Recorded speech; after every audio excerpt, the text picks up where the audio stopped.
Live from downtown Detroit, Local 4 News at noon starts now. Cloudy skies, Exhibit A. To the right, Exhibit B, we have some wet weather moving through as we are warmer and wet in places. That'll be the case the next couple of days.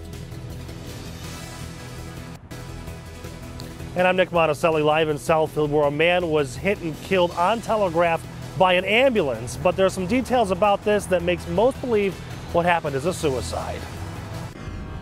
Plus, we are following breaking news this afternoon. Donald Trump signs a new and revised executive order on immigration.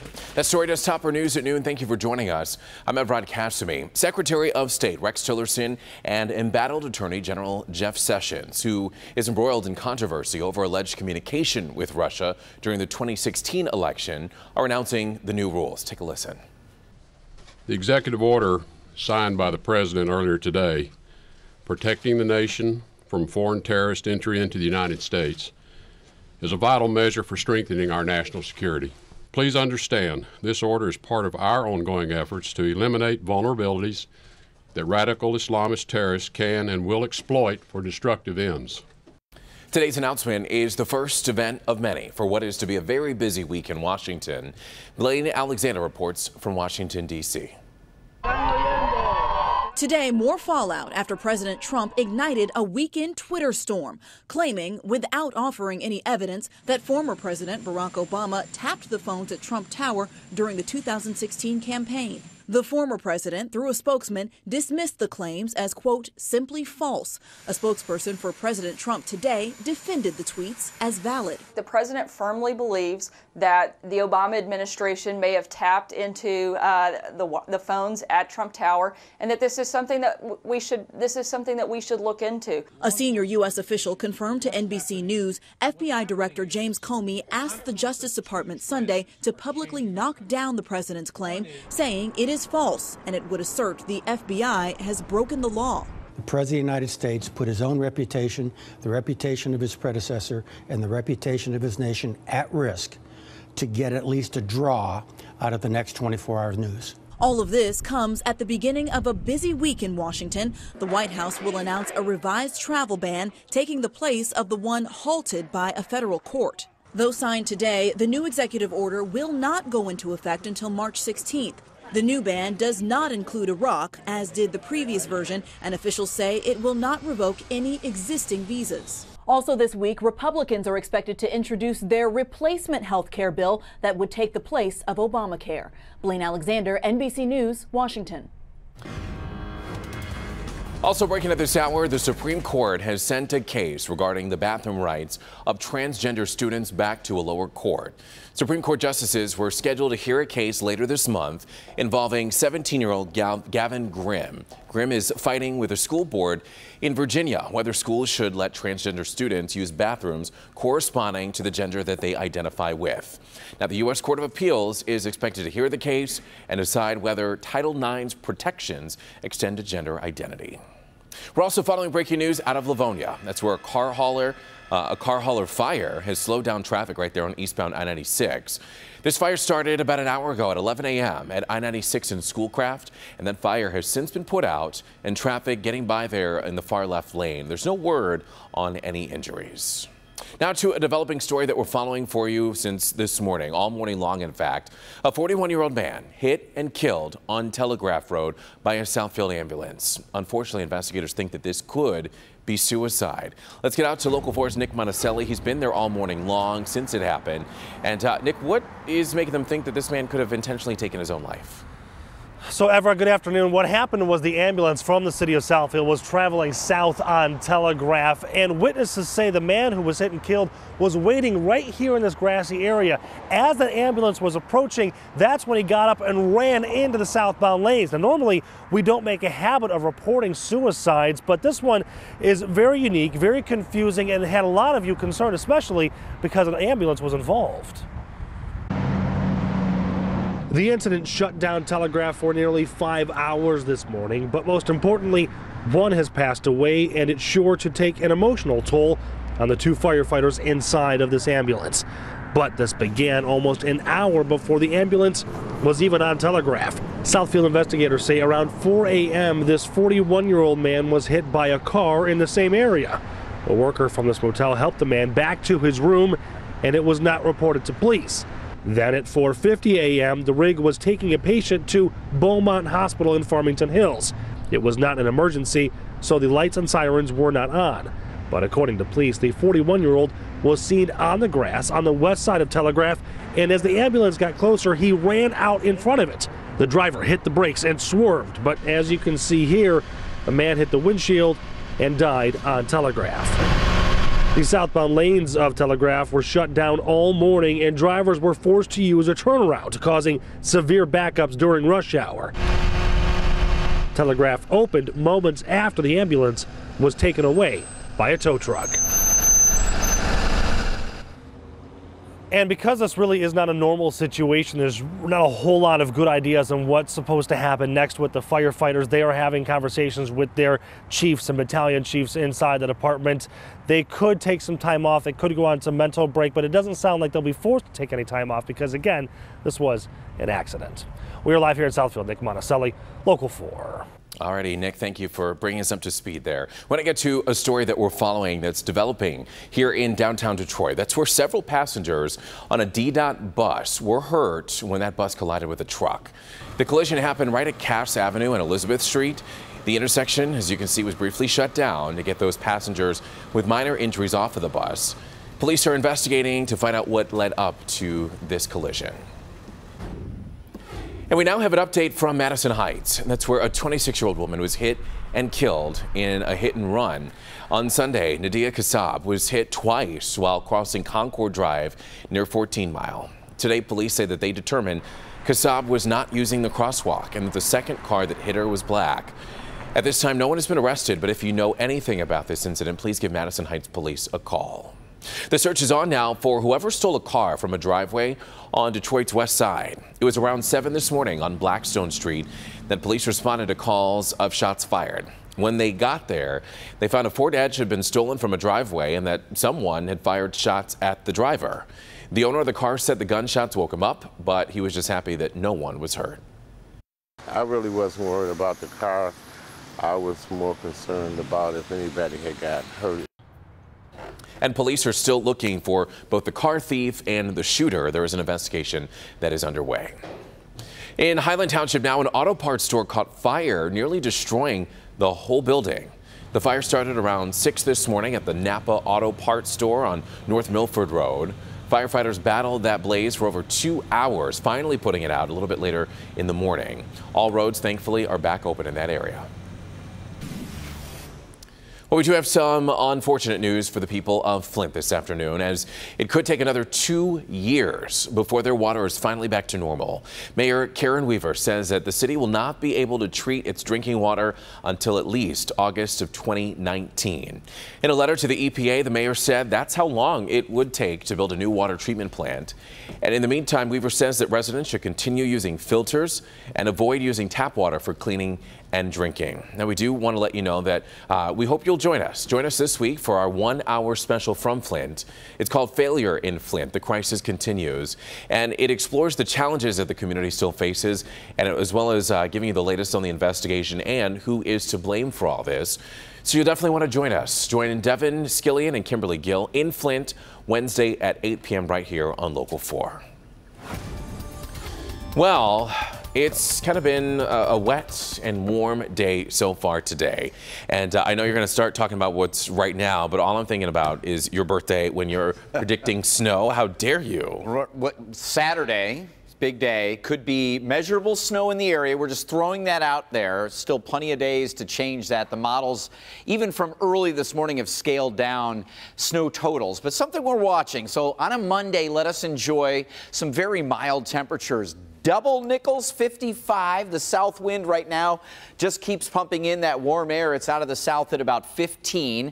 As we head through the afternoon, we have a couple of showers out there right now through the lunch hour, and mostly just cloudy and mild, 57, 58 degrees.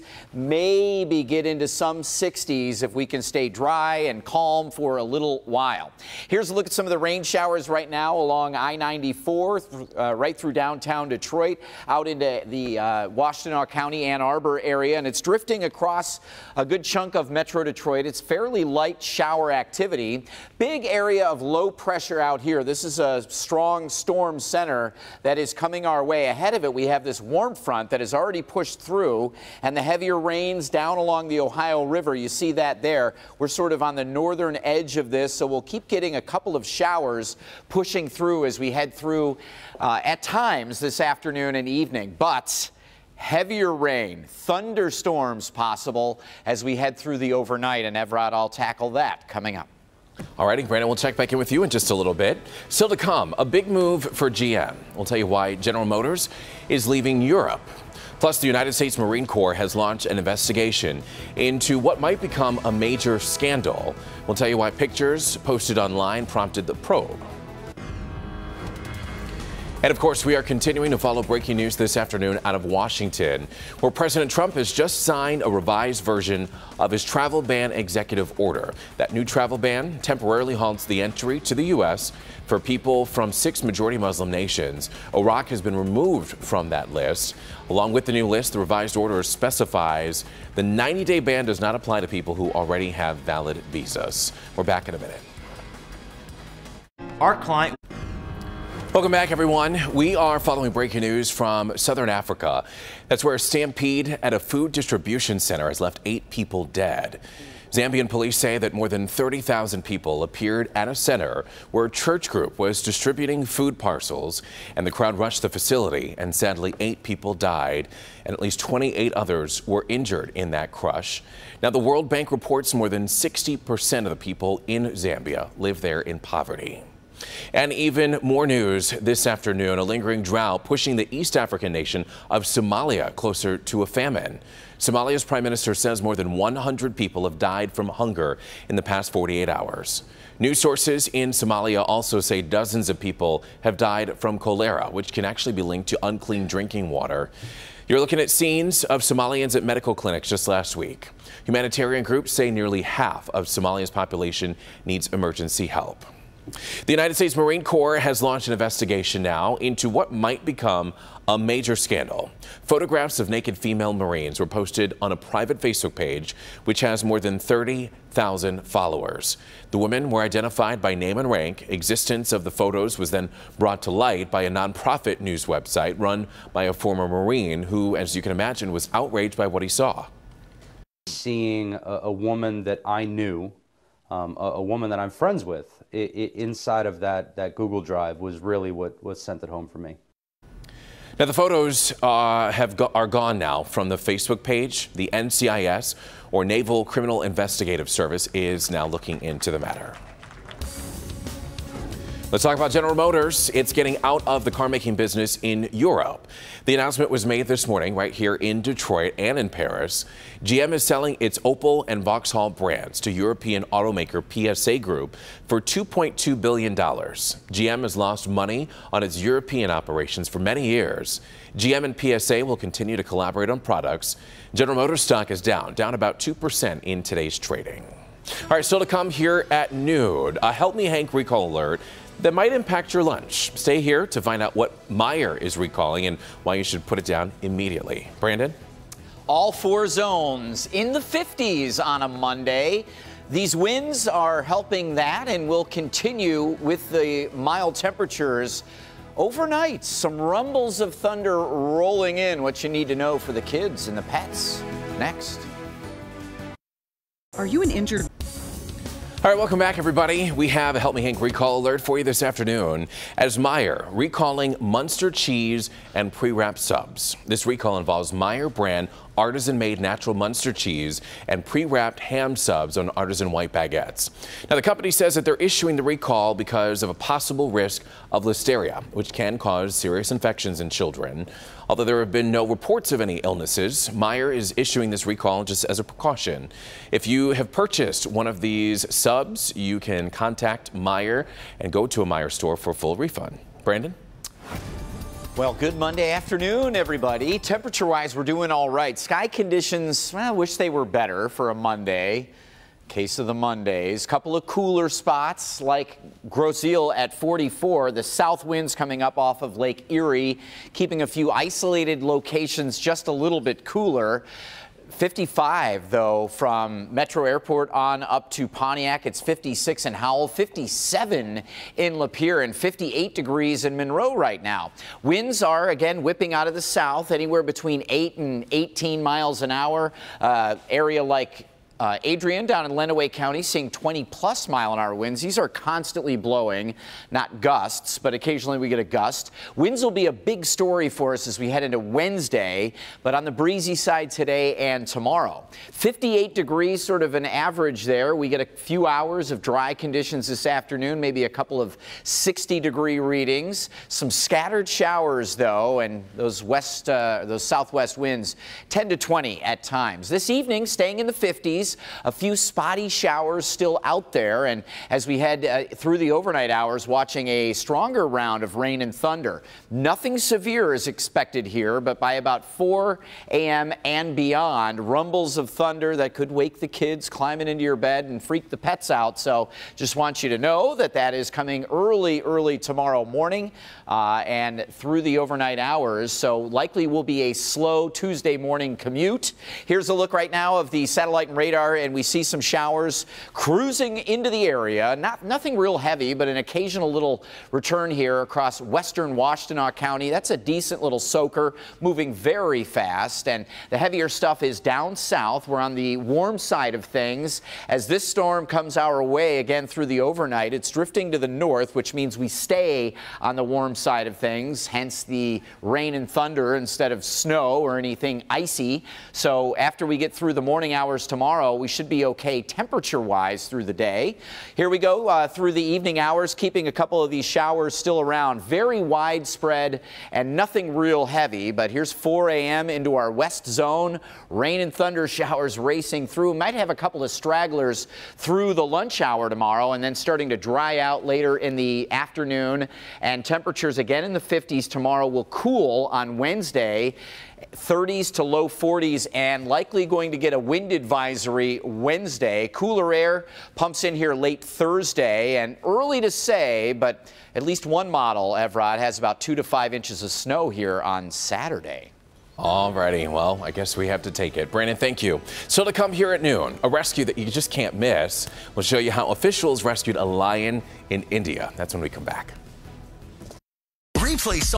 Okay, so before we go here at noon, you have got to see the rescue of this lion from a well in India.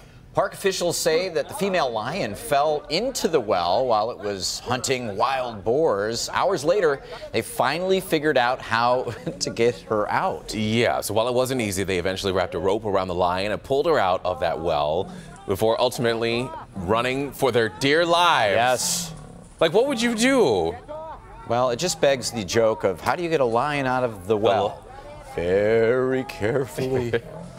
All they need to do is call for Daniel. He would get him out of the lion's den. That's right. Some kind of big fat tranquilizer. That's what I would need. Or just dangle a piece of meat there, right? Yeah. You'd see how fast that lion could jump. Daniel, that was a church joke in case you didn't get it. Have a great day, everybody. We'll see you tomorrow.